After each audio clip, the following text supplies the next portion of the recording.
Good evening. Good evening. Welcome, everyone. Thank you for joining us. Thank you for the live audience who braved the weather. I'm fairly new to New Hampshire, but I assumed that we come out in this kind of weather. So here we are. Today, our panel will talk about a matter of life and death, the diversity, equity, inclusion, and belonging imperative. My name is Shantae Delalue, Senior Vice President and Senior Diversity Officer at Dartmouth College. I'm delighted to be moderating a panel of my esteemed colleagues this evening, and I will introduce them in a moment. Of course, as you know, February in the United States is Black History Month. And while there are very stark health inequities for the Black community, we recognize in the varying work that we do, and you'll hear in a moment, that health inequities cut across race, socioeconomic status, gender, and more.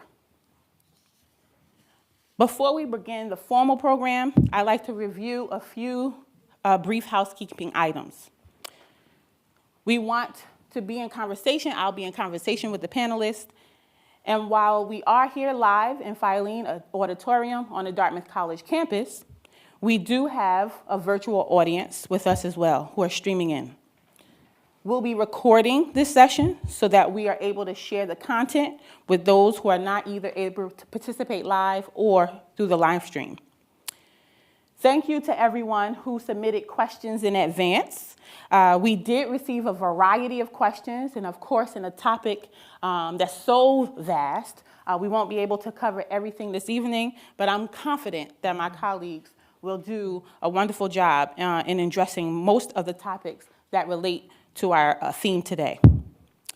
Additionally, as those who are, again, in the audience here live, as you came in, you were greeted by the wonderful staff who helped put this together, and they offered you a note card.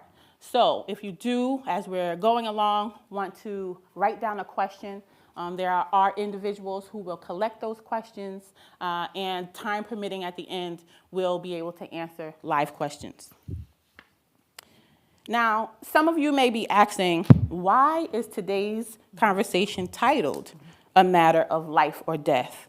The Diversity, Equity, Inclusion, and Belonging Imperative. So diversity is composition.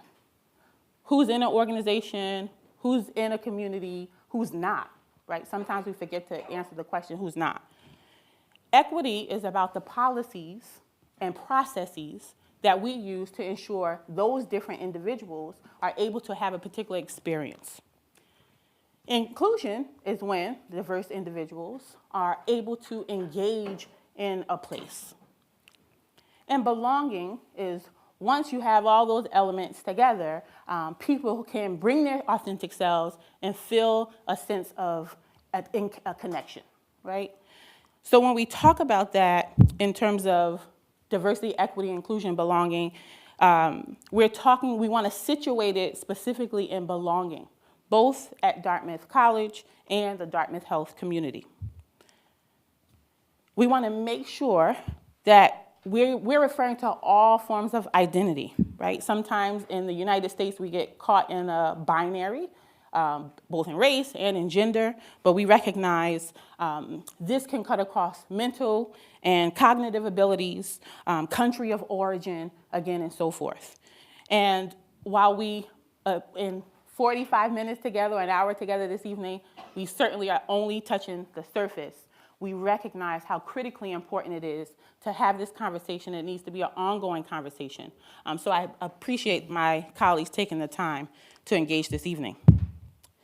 So I told you my role is as Senior Vice President and Senior Diversity Officer at the college. And a couple of weeks ago, we kicked off Dartmouth's Toward Equity, Diversity, Equity, Inclusion, and Belonging strategic plan. I'm very proud of the investments that my colleagues, both at Geisel and Dartmouth Health, are making to support this plan, which includes the recruitment of individuals from faculty to academic health professionals, et cetera, to ensure that we're embedding this into our everyday work. I'm excited to introduce our panelists for tonight.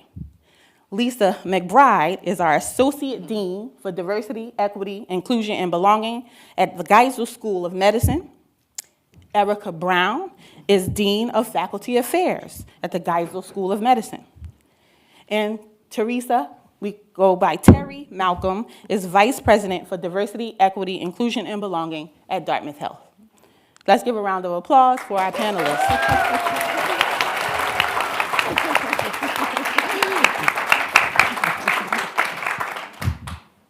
As we think about these leaders and their work across the academic health landscape, I want to set the stage for tonight's conversation. At the center of our work in health and education, there absolutely has to be a focus on diversity, equity, inclusion, and belonging. And not only for the panelists on the stage, that's for all of us who work at the intersection of academic health and education. So by show of hands, how many were aware that the Center for Disease Control declared racism as a public health threat? Okay. So healthcare inequities are strongly concentrated in historically marginalized communities. As an example, Black and American Indian and Alaska Native women have higher rates of pregnancy-related death compared to white women.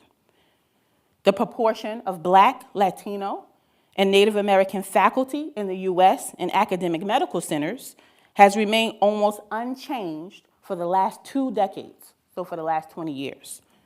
That's just 2 small snippets.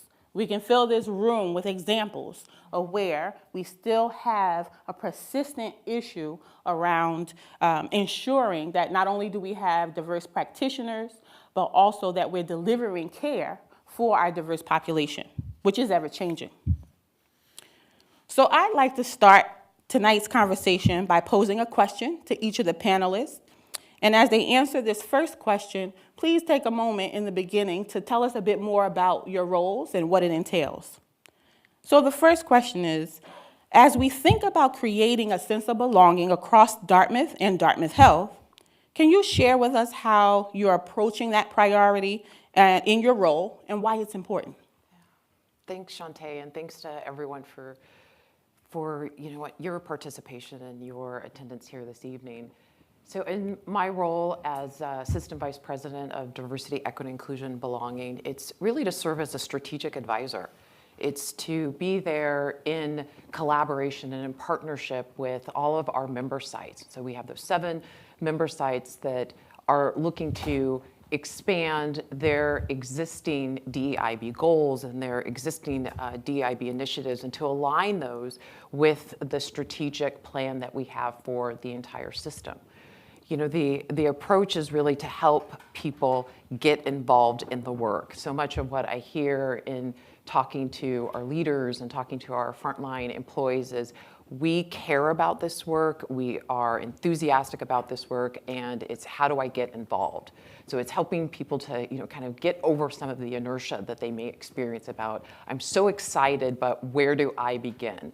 And letting everybody know that there's a role for you in this work and that one small step will accumulate and we will grow and develop upon that.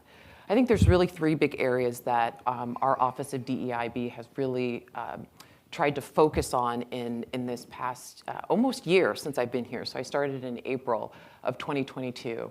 And one really is around the expansion and the growth of our employee resource groups, which are governed by the Affinity and Belonging Council. And from the moment that you engage and interact with the employee resource groups, you understand that your identity will be embraced. It's a place for community. It's a place where you can truly be your authentic self. And it's not just about activities, but it's about being involved in the policies and the processes that we know can exclude people from being able to really bring their whole and their authentic self. So it's a place where your faith, where who you love, where how you dress, where how you express yourself will be embraced and it will be recognized and it will be celebrated. Another is in our inclusive leadership behaviors and those competencies. And this is really coming directly from our DEIB assessment, where our employees specifically told us that what they expected of their leaders was that cultural humility and courage across the entire organization, and that activation of individuals and teams and connection across cultural differences, across gender differences, across racial and ethnic differences would be celebrated, and that that's what they expected of their leaders, and that's really honestly what they were demanding of their leaders. So how can we educate our leaders about what it means to lead inclusively, and then work together in order to hold ourselves accountable so we can set that as a standard. And the last piece is really around addressing and mitigating our bias. And so understanding that bias is as natural as breathing. And so there shouldn't be a sense of guilt around your bias, but what are you doing to address your bias? And know that bias disproportionately affects those who are underrepresented or who have historically been marginalized. So let's engage in those uncomfortable conversations, and let's lean into that discomfort so that we can really begin to make a change. And I think that that's part of what my role is, and as that strategic advisor, is to really guide and help direct and help to be a resource so that we can really sit in the discomfort to create a difference. Thank you. Thank you. Lisa. Good afternoon, and thank you for my esteemed colleagues here. It's a pleasure. I'm the new kid on the block. I've only been here since August, but I feel like I've run a really long race already, thanks to Dean Compton. But I think I come tonight to you from a different lens than my colleagues, from a understanding of intersectionality as a lens. I began my career as a police officer in my hometown of Ferguson, Missouri. You may have heard of that little town. It's a racialized community, and so I bring that lens. I also bring the lens of a federal agent where I worked in 25 different countries. And so I learned about internationalization and working with people from all walks of life. And then I also come to you working for 6 presidents, and so I know a little something about budgets, Wesley. I know a little something about budgets. And so, but when I arrived here, I had a new role. This is my 3rd academic medical center, and the role is really to serve my #1 boss, and that's the medical students. And you may say, why is belonging important when we talk about medical students? The qualitative studies indicate that over half of medical students say that they have experienced feelings of exclusion, isolation, or that they've been ignored on rotations or in the classroom. So we have to create this sense of belonging. It's necessary. It's a needed sort of phenomenal that we have to infuse. And when you look at more data, and I know you say no more data, Lisa, but we have to, right? We have to uncover the lens.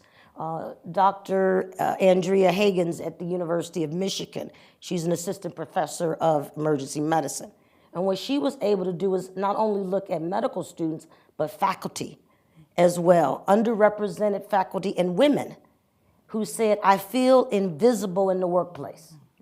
See, belonging is about saying, and we say this in the DICE office, and I'm humbled to serve my colleagues here in the DICE office, but we say, when students come through our door for what we call conversation and candy, chocolate, we say, we see you, we hear you.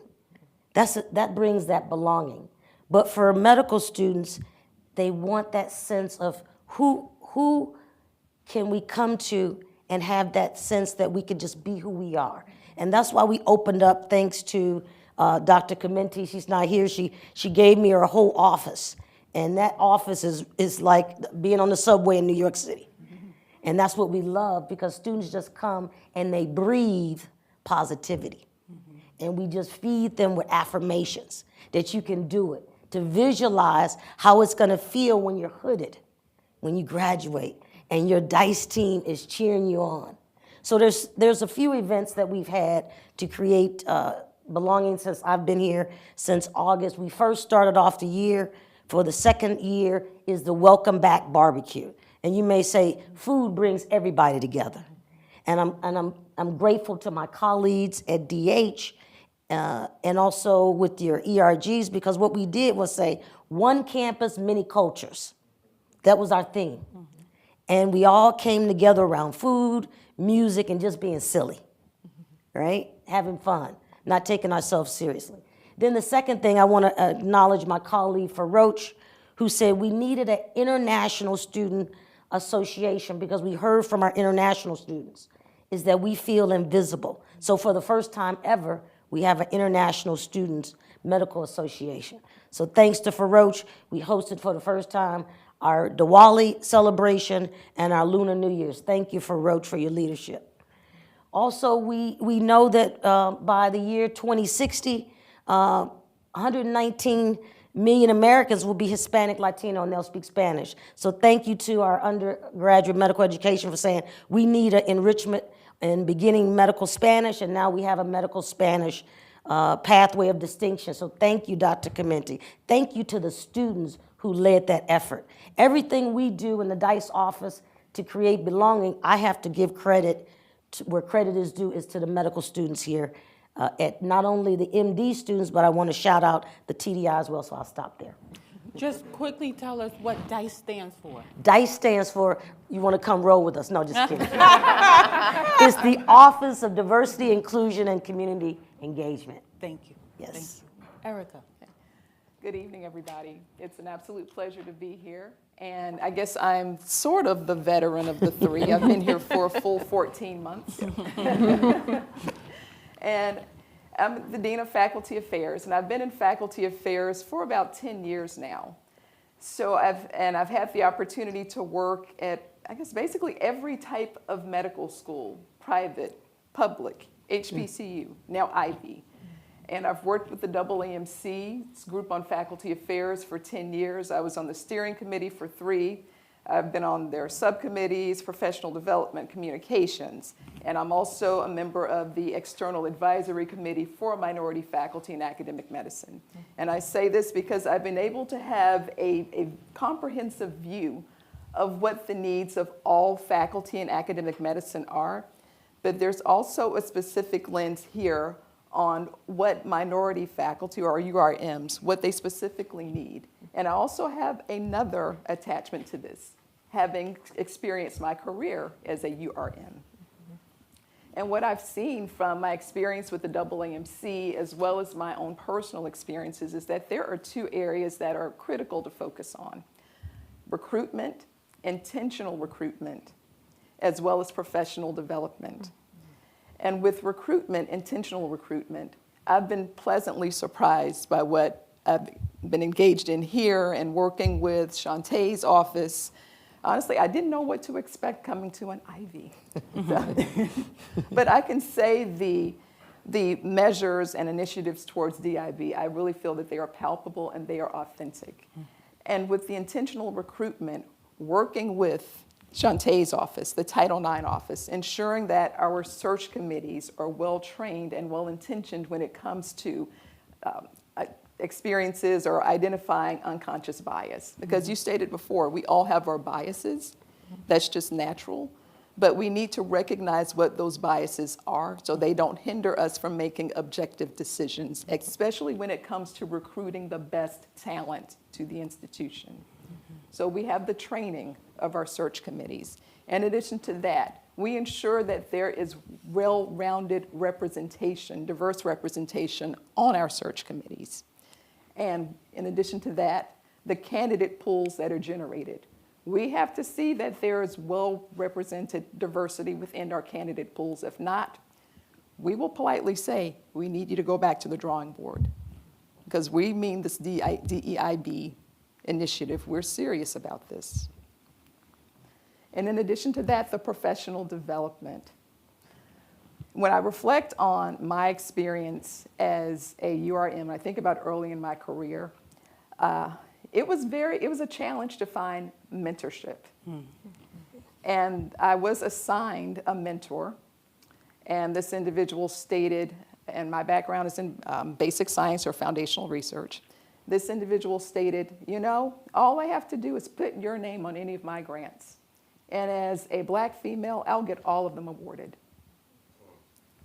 that doesn't happen that way, as we all know.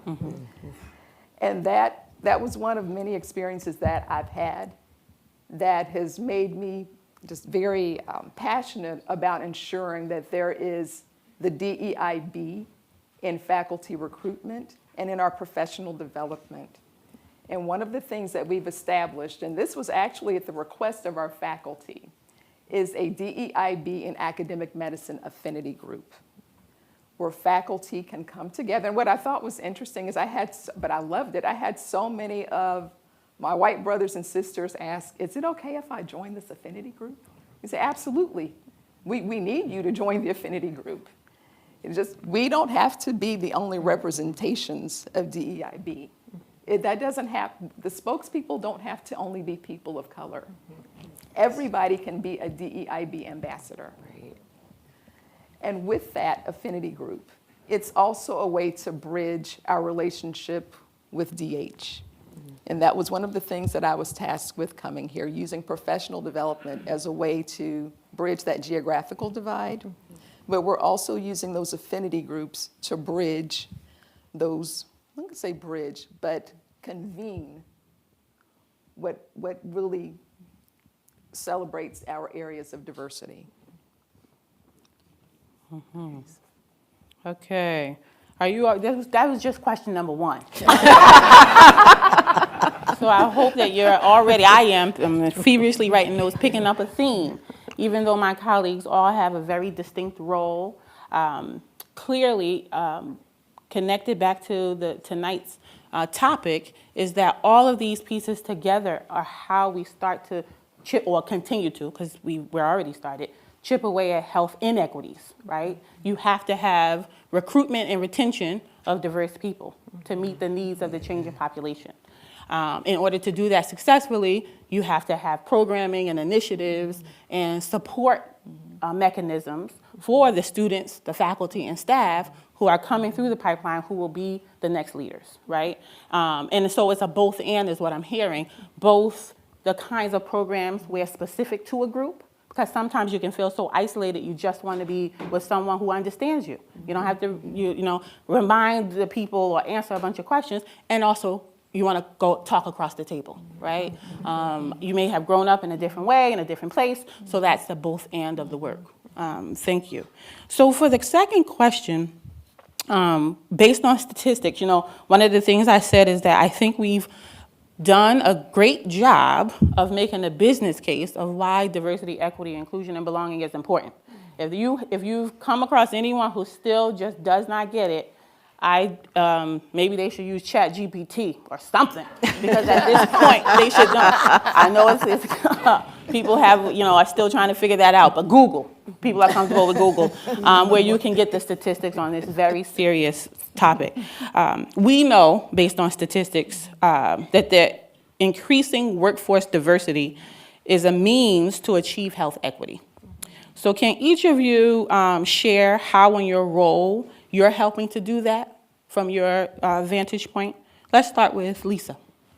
Sounds good. And I want to just say that when I came, my title was the Associate Dean for Diversity, Equity, and Inclusion. But I asked Dean Compton, I said, I want to have the big B. And he said, I said, belonging, because that's what it's all about. So why is it important? I'm going to speak from a student perspective. We know that by improving the workforce around diversity, we also are going to improve our attack on the health inequities that we all in this room and our families face every day.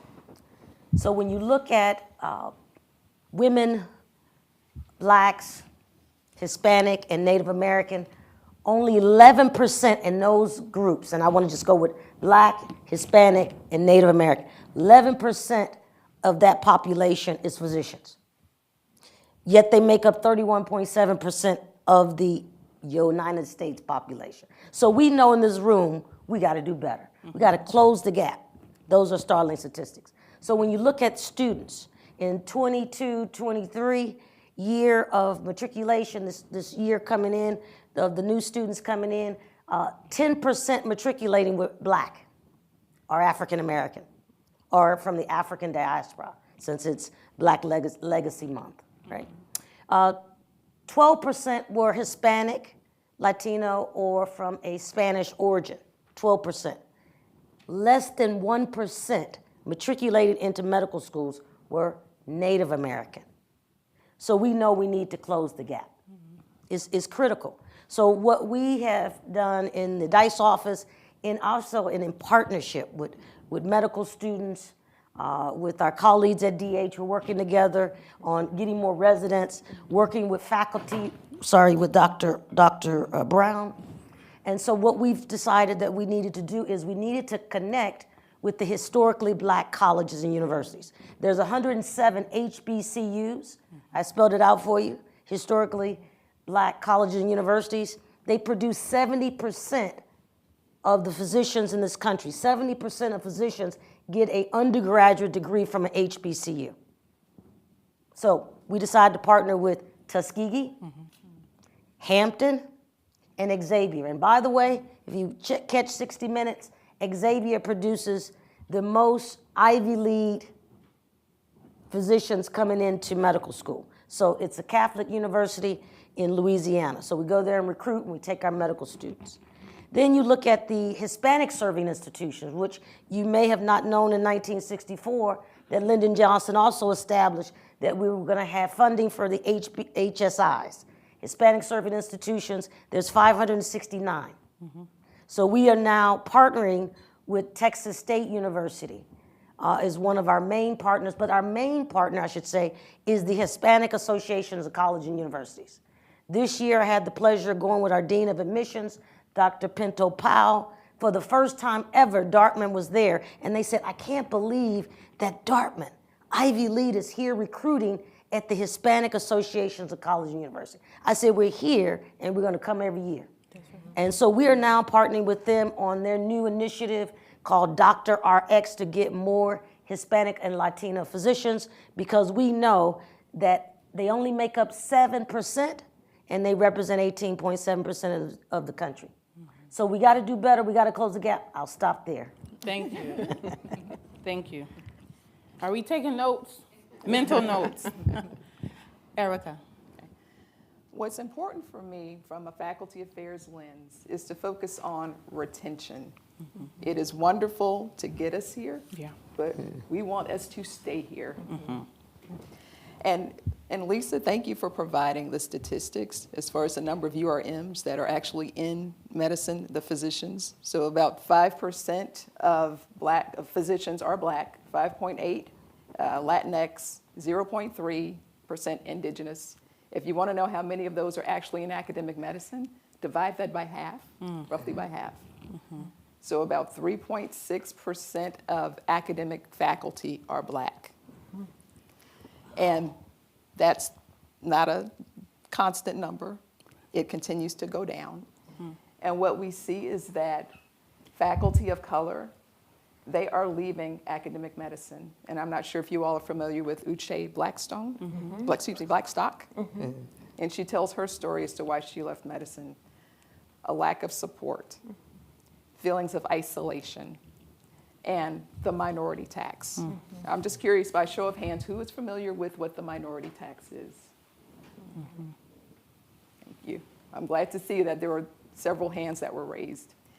And where I see this actually being alleviated or diminished is it starts with the top. It starts with ensuring that we have policies in place and that we are establishing a culture that will not tolerate the minority tax. And one of the things that I've seen happen at other institutions is, well, number one, when we think about the minority tax, these are generally physicians of color who are the ones that are sought after to be mentors for students, serve on a countless number of committees.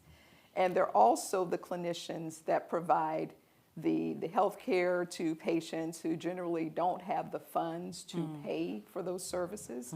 So because of that, those physicians are not meeting their productivity or financial margins. And in addition to that, they are also, it takes a bit more time to work with the patients who are in this category. And all of that compiled prevents physicians or academic faculty in this category from working on the scholarly productivity that they need in order to be promoted and obtain tenure. So we see a disparity happening there. And over time, the accumulation of the frustration, the lack of advancement, the lack of acknowledgement of what these particular physicians are doing, it leads to frustration. And ultimately, faculty of color, they leave academic medicine. And the best sponsorship that I've seen several examples, but one was at one of the institutions where I worked. The individual was our provost. And he was very acute at spotting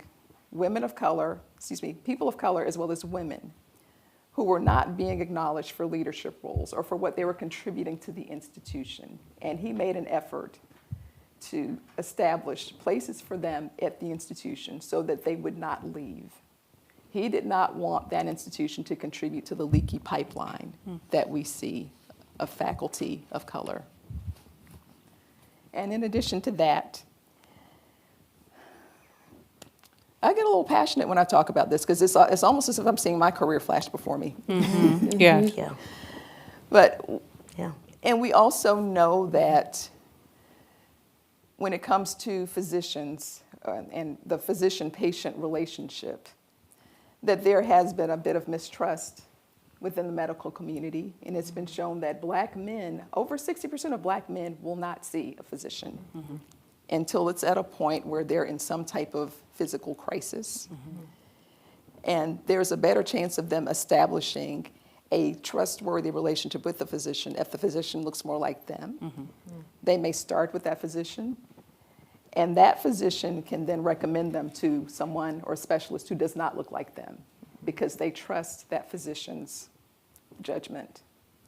And also when we think about our patients where English is not the first language, our Latinx patients, not having a physician who's able to speak that language, it leads to greater morbidity as well as mortality. And by having more physicians of color, where there's that connection, we do see measurable outcomes. So from my perspective, not only getting you here, but making sure that we're keeping you here, that you're finishing, that you're staying here, you're staying on as faculty, because it is a cycle. We can talk about our students. Our students have told us we want to see more faculty and administrators who look like us. If not, they're not going to come to this institution, and they may reconsider even going into academic medicine altogether. Thank you. Terry. Yeah. You know, Eric, I really appreciate you saying how personal this is for you, because I think I can speak for all three of us when I say how personal it is for each of us. Our stories are a little different, but the importance is that we connect it to ourselves. And you know, as my story is that I am a physician, right? I'm an obstetrician and gynecologist. I've now hung up my scalpel and my forceps, but that's my background. And I'm the first in my family to go to medical school. I'm the first in my family to become a physician. And at no time from when 6 candles stood on my birthday cake and I told my parents that I wanted to be a physician, did they say, no, you can't. They always said, you're absolutely capable and it's possible for you to do that, even though nobody in our family had done that before, even though the path had not been laid within our family before. But nobody ever said, you can't. And it wasn't until I started advancing and started getting into colleges and then started applying to medical school, that's when I heard the resistance. That's when I started to hear, no, you can't. Or did you maybe consider a different career? Or did you maybe consider something else? I'm not sure if this is the right thing for you or not. But within my unit, within my nuclear family, nobody ever said, no, you can't. And so if it hadn't been for that nuclear family that said that you can do this, that this is possible, and we are going to fully support you at every step of the way, I most certainly don't think that I would be sitting here right now today. And so when I even think about on a national level, just yesterday was National Black Women's Physician Day.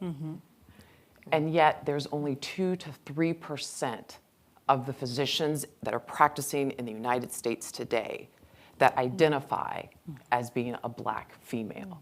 And that number really has not changed in years. And so it's deeply personal to me because I think about what my path is, but I also think about everybody behind me.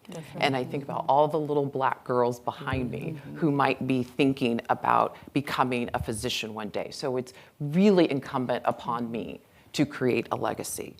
And when you mentioned around, the business case and how we can kind of get exhausted about repeating the business case, but I am happy to continue beating that drum until we do understand the importance of it from a business case. But as a physician, this is not just the morally right thing to do. This is a humane issue. Yes.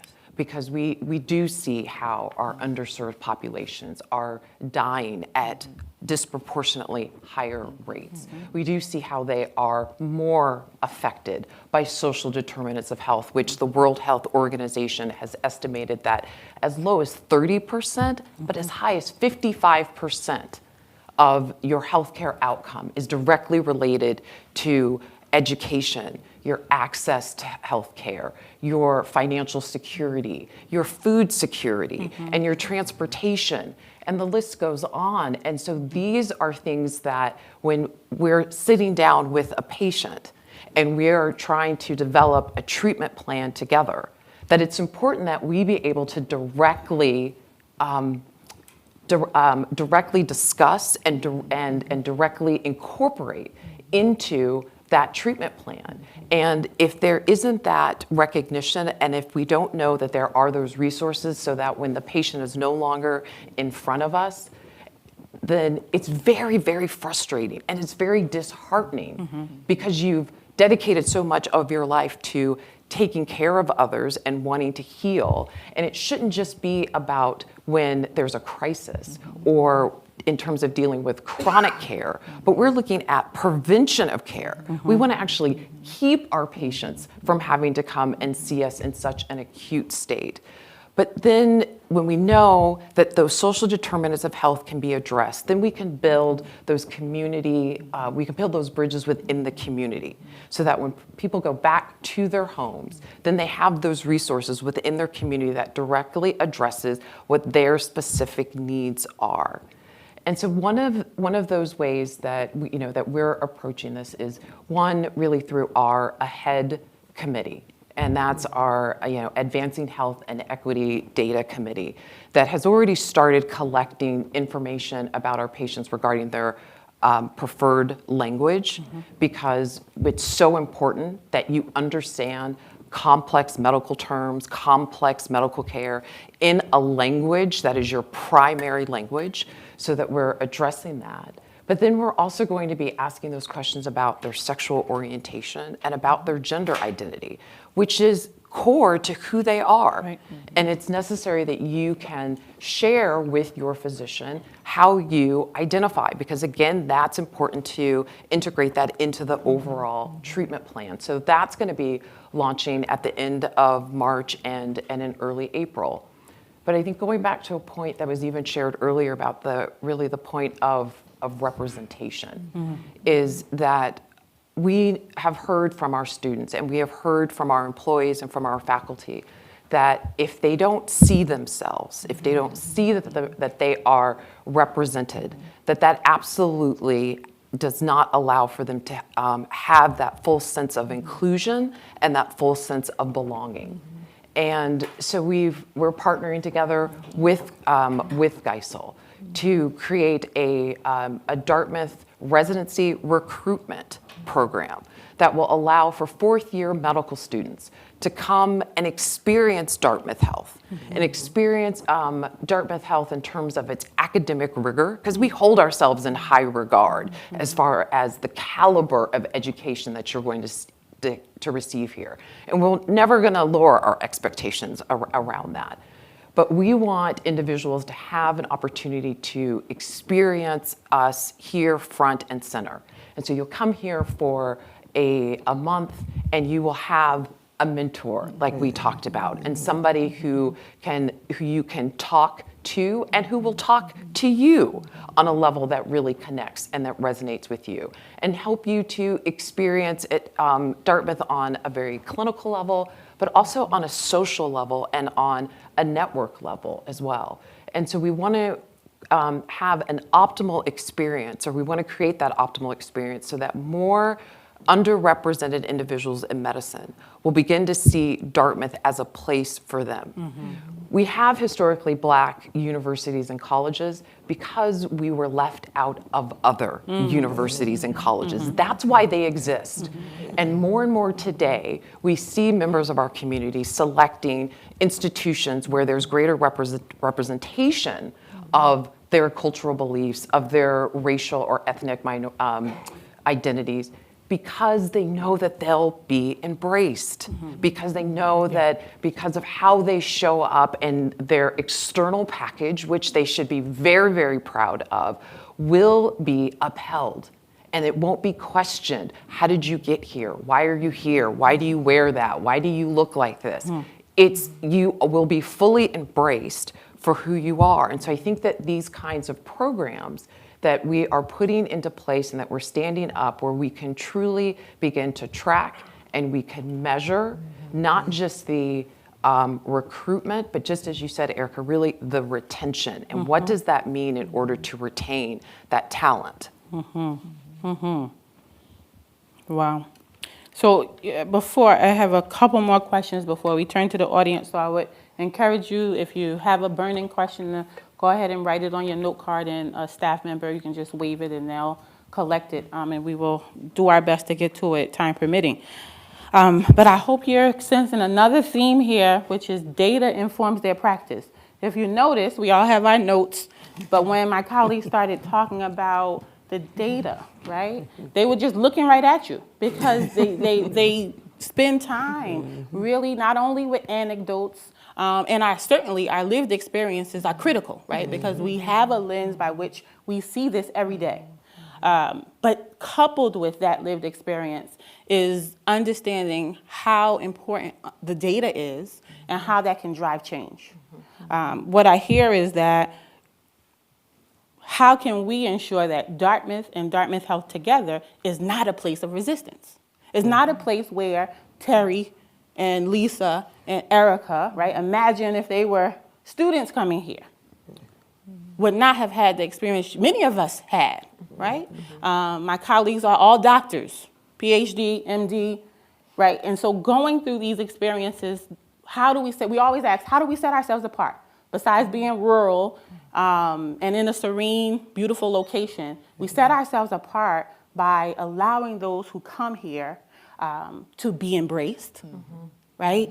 And to also have mentorship. And not because of you'll get the grant or it'll improve X, or you can be on my diversity committee.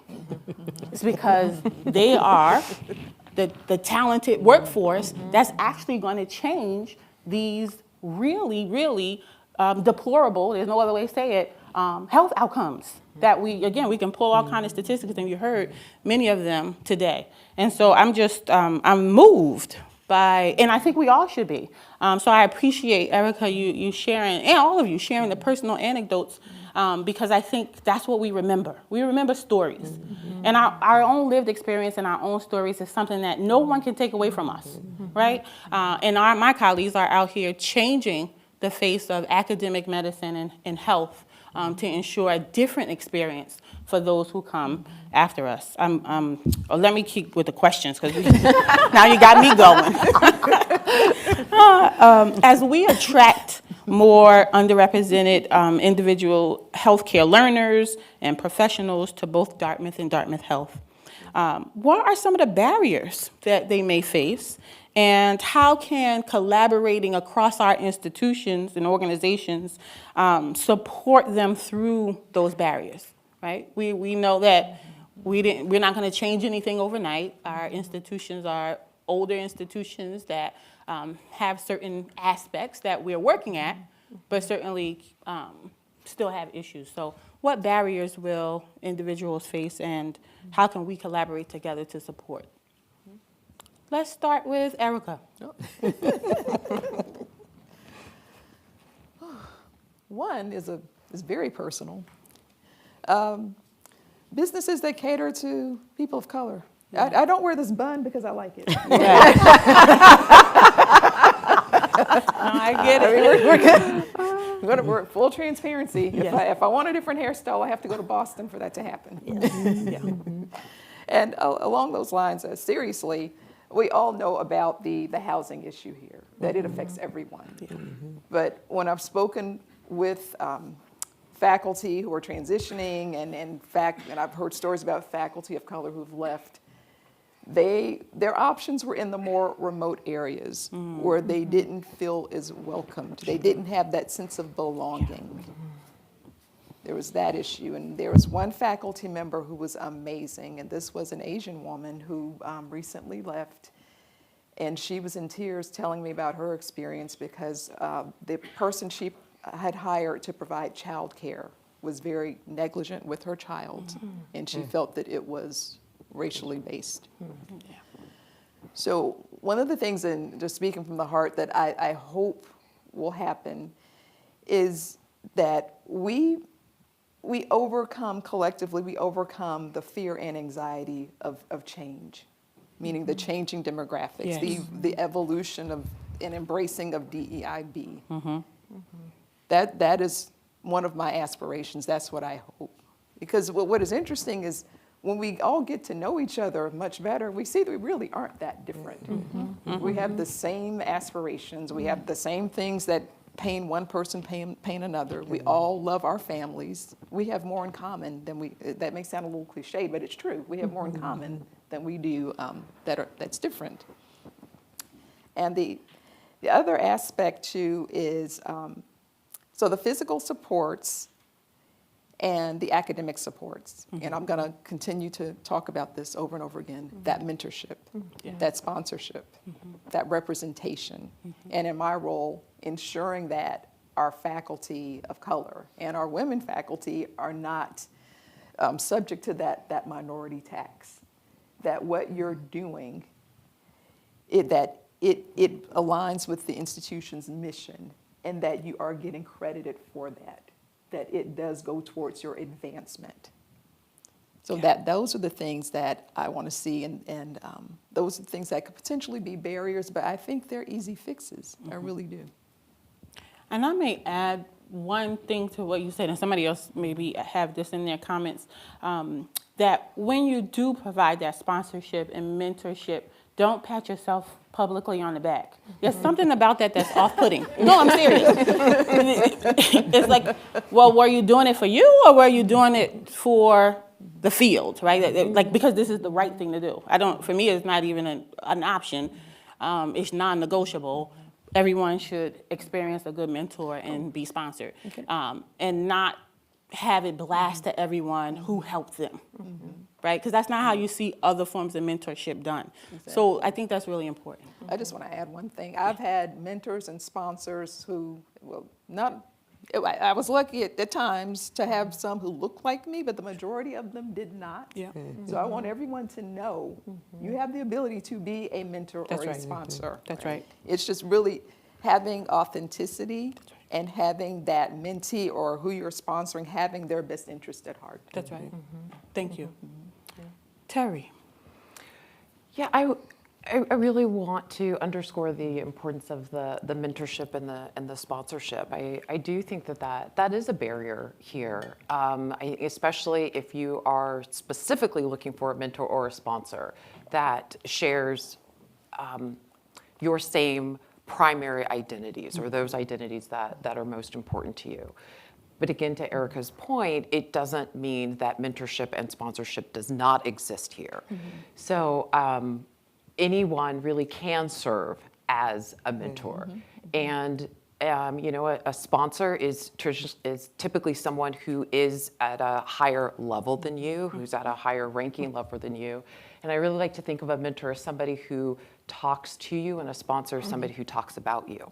But a sponsor is somebody who talks positively about you when you're not around. And there's somebody who is going to go to bat for you, and somebody who's going to defend you, and somebody who is going to really let others know all that you have to offer. And so that does not require that somebody shares your same identity in order to be your sponsor. So I think that is definitely a challenge. I think it's also a challenge around the professional development and being able to experience that career growth and acceleration up the ladder as you may choose to want to move up, or maybe the pace at which you want to move up the ladder. There's a lot of opportunities here. Are those opportunities being afforded at the same rate to individuals who are underrepresented in medicine? And we are not seeing that. So when you come to Dartmouth Health, you will definitely see, as you said earlier, about just the difference in the mix and seeing that diversity in our employee workforce. But then where does that diversity exist? And you'll see more of that diversity exist at frontline, entry line level positions within the organization. Do you continue to see it as you look upwards in the organization? And we don't have that. We know that that there's room for opportunity there, both in terms of racial and ethnic composition, also in terms of within gender as well too. So we know that that's another real area for opportunity for us there too. And when we talk about the belonging, and I think that we just can repeat that over and over again, because I really truly think that needs to be the broken record that we take away from here. We have individuals that come from all over the country and even come from all over the world. And so they have uprooted themselves. Yes. And they've often uprooted their families in order to come and study and learn and train and work in this esteemed organization and institution. And so what are we doing to ensure that when they come here, they really feel comfortable and they feel very welcomed here? And I'm happy that at Dartmouth Health, we now am part of the general orientation, members from the Office of DEIB. And I really want to recognize Greg Crowley and Abigail Berge-Klockstrom, who's here right now, who have just been fearless leaders within our office, who are live and present during those general orientations to specifically say, you belong here, and this is what we can do to offer assistance so that you feel welcomed when you come here. And just recently, we even heard that of all of the presentations, the ERG and the welcome onboarding is getting a standing applause. And so just to be able to hear that from the moment that you engage with Dartmouth Health, that there are these resources available to you, because when you do come so far and you're starting fresh and you're starting anew, it can be really hard to find that community. It can be very difficult. And I think that can be a challenge here in a rural community that is not really close to a very large city, a large urban metropolitan area with lots of public access and public transportation. It doesn't mean that you can't find it, but you do have to work a little harder. And so when your new employer from the very beginning that you get there is extending out a hand and saying, this is here for you. Here are the resources. Here are the telephone numbers. Here's what you need to know. Here's what's just important. Girl, you want to get your hair done? Here's who you need to call to get your hair done without you having to try to Google and potentially make a horrible mistake, right? I mean, those little things just make such a difference in making the first couple of weeks, the first couple of months, a much easier and smoother transition. Yes, thank you. We are close to the hour already. I knew this was going to go by fast. It's 5:57. Wow. So, Dr. Lisa, I'm going to go to the next one and have you start with that one. Okay. And then we may have time for one from the audience. Okay. Let's see. So let's talk about ways that our audience, Dartmouth College, Dartmouth Health, Geisel, all of us together, can engage with in this work, the work that you're doing specifically, and how people can have difficult conversations around identity and allyship and support. Because sometimes it's getting over that hump of, I don't want to say the wrong thing, I don't want to do the wrong thing, so therefore I'm not going to do anything. And we need everybody engaged in this work. So the first thing is the challenge is everyone tonight and those that are on Zoom have to say to yourself, I want to be an active ally. I don't want to sit on the side and say DEIB is just for the 3 ladies up here to look cute. No, I'm just kidding. They look wonderful. Four. I wasn't including myself. I wasn't including That's myself. why I corrected you. Four. And if you're an active ally, that means that you have to constantly educate yourself. And how do you educate yourself? In the DICE office this year, we're going to create a new series called Conversations That Matter. And that conversation will be based on inviting students, clinicians, subject matter experts to bring and weave their storytelling and research-based conversations to the forefront. One of the things that I find is that people say, how do I have a difficult conversation about identities, be it race, be it gender, be it, whatever, you take a pick. Diversity is about us carrying our identities. We all have different identities. I don't want you to think that today we were focusing just on race and ethnicity. Everyone in here brings a slew of identities, some visible, some invisible. So that's the first thing, be an active ally, join our conversations that matter. That's important. And the next thing is that not only do your homework, but approach this from what Bill George talks about in his True North. He is the former CEO of Medtronic, the largest medical device. Be that authentic leader around DEIB, meaning have self-awareness. Don't be afraid to make a mistake. When we talk about DEIB things, we all are not perfect. We need your help. And that's one of the things that we preach sort of in the DICE office. There's a new sort of guiding principle called inclusive excellence. It was developed about 10 years by the Association of American Colleges and Universities. But what it says in essence is that inclusivity and academic excellence are melded together. They're one of the same. In order for us to be excellent at Dartmouth and Geisel and DH in research and in scholarship, in teaching, what we have to do first is be excellent in inclusivity and inclusiveness. And that means, and we use this word inclusive excellence, because what we really say in essence is everybody has a seat at the inclusivity table. You all have a role to play. So we need you to play that role, to join us in our efforts. We cannot do this alone. Thank you. Thank you. Thank you. I'm going to have us close because we want to honor the time. As we wrap up this evening, I want to thank Dr. Terry Malcolm, Dr. Lisa McBride, and Dr. Erica Brown for joining us this evening.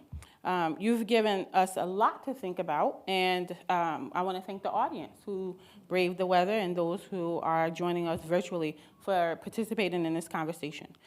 Before I give a quick friendly reminder of a program tomorrow that we hope to see you all at, let me do a quick recap, very quick, 30 seconds. What are some of the problems? Leaky pipeline, right? This is a moral and a human issue. People are dying, right? You might say, wow, that title was a little provocative. Well, we're in academic medicine and in health. So at the end of the day, we're talking about people's lives, right? That there's lack of support when we do recruit people to these spaces. The minority tax, right? The feelings of isolation, the impact on individuals' productivity and in their financial model. So there's issues that are ripple effect when we don't get this right. But there's good news. Imagine these individuals have been here less than 2 years, and look at what they've already done, right? So we have proof.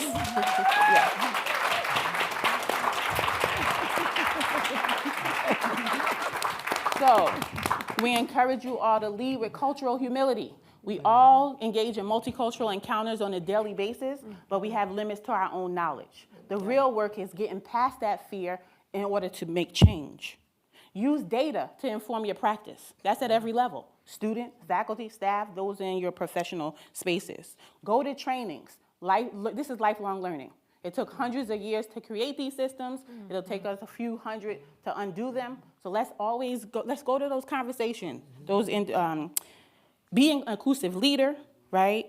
Join the employee, support the employee resource groups. If you can, if you're positioned to, be a mentor, be a sponsor. I love how you framed the difference between those two. Now here's the call to action. Eradicate resistance and replace it with mentorship and embrace. Overcome the fear of change. Lead with cultural humility. Use data to inform your practice. Track and measure your progress. And engage in conversations that matter. Have a wonderful evening. Ain't no joke. Preach. She ain't no joke.